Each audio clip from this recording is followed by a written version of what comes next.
Hi guys, today we'll be painting or sketching Vault Boy from the Fallout series. Now, Vault Boy is a bubble head, one of many kinds, which you can actually collect in the games of Fallout. And the reason I wanted to paint this is because recently a new live action series based on this video game series has been released on Amazon, and it brought back some nice memories. While I'm sketching, I have the reference picture on my iPad right next to it in the same size, so it's easy to compare all the shapes and sizes when putting down that initial sketch layer. This is a mechanical pencil, meaning that you always have a sharp, fine tip to draw with. Then I put my colors on the palette. This is acrylic paint. I normally use oils when I'm painting, and these acrylics have been laying around for a couple of years. So I was getting quite spoiled with my oil, so to say. So it was quite an experience again to use acrylics. But I feel this sketchbook is perfect for acrylics as well, and I had a lot of fun in using them.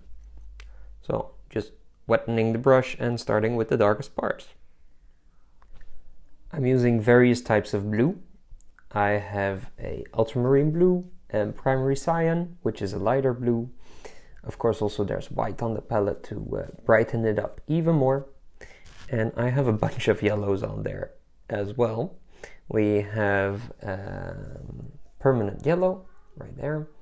We've got Naples yellow next to the white one, then yellow ochre, and ultimately a burnt umber. Now this yellow acrylic is not really covering very well, so you will always see a bit of pencil lines through it. But you can do several layers on top of each other to make it more pop. And later on I will also add a lighter version of yellow on top of this and a darker shade also to create some of the shadows. As for the face, I cover the whole field with Naples yellow, and I do that rather thinly. And by doing that thinly you can still see the sketch underneath, the pencil sketch. And as that sketch is very lightly done, it doesn't muddy my paint. It stays nice and neat and clean. For the hair, I start with the permanent yellow, and I use some azo yellow for the lighter values. The nice thing about acrylics is that it dries really quickly, so you can easily layer on top of it. So if I want a bit more darker pants, I just go over it with another layer of blue paint. So it's a very nice way to build up a painting when you're short on time, or like this in a sketchbook, to just do it on the go. I really appreciate that aspect of acrylic paint. Let's speed it up a little bit while we go over this second layer. As you see, I'm darkening parts of the clothes, and also I am using some darker colors on the yellow parts, and that's basically a mixture of yellow ochre and burnt umber. Now we're slowing down again because we're going for the mouth. Here I'm using titanium white just to go over the already dry layer of the Naples yellow to draw the teeth. Next up we move to the eyes, where I'm using ivory black with my brush, but I noticed that it was very tricky to get these eyes in exactly the nice fine shapes. Mind you, this brush isn't the finest brush you could get, and the paint is already getting a bit dry on the palette. If I would use water, it would be too runny, but I found another solution for that. Let's have a look. Ta-da! It's called a fountain pen, and this fountain pen has carbon ink in it, which is very easy to dry, and that means that if you go over it with paint or with water, that it doesn't muddy your colors. And this allows me to make very detailed lines in pure black. So it's really useful for these eyebrows, but also for the eyes itself, and also for the mouth. And as this ink dries very quickly, any errors can be painted over with, for example, titanium white again, and to make the shape that you actually want. Now, the face is still very flat, so let's change that by adding some shadows.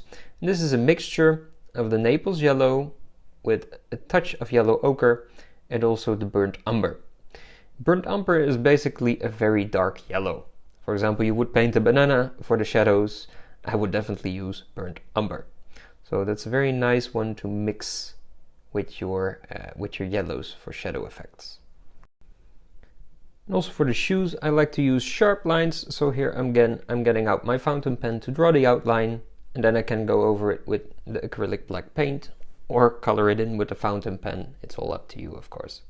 But here I start with the outlines and then I go over with my brush. For the lighter parts in the blue clothes, I just use titanium white with some of the primary cyan, a touch of black to mute it down a bit, and also adding a little bit of ultramarine, so I get a nice light, slightly milky blue, which I can put over the layers we already have there, as you can see. And I'm just scambling on, rather thinly, not working too wet. For the pedestal, I'm using a mixture of the ivory black mixed with white and also a touch of blue to keep a bit of harmony in the colors itself. Let's speed it up a bit, and I'm just adding some lighter values where I want it more light to reflect, and for the darkest part I just use blur black. And let's speed up here for the rest of it, because that's basically refining and going over the parts we already painted, darkening where I want it more dark, lightening where I want it more light, just tweaking some edges and finalizing the whole piece, and adding some really bright lights to make that little figure shine as it should, because it's a piece of plastic, of course. Well, I hope you enjoyed this video, and a like and subscribe, of course, would be highly appreciated. And I would say happy painting, and if you're a gamer, perhaps also happy gaming. I don't game that much myself anymore, but I really enjoyed the series. It's bringing back some nice memories. Bye guys.